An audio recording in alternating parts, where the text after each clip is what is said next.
ఎవరు రాసినదెవరు మన కథలు నువ్వు నేను చేసినవా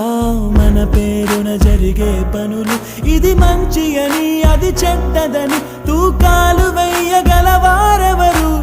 అందరికీ చివరాఖరికి తుది తీర్పు ఒక్కడే పైవాడు అవుతున్న మేలు కీడు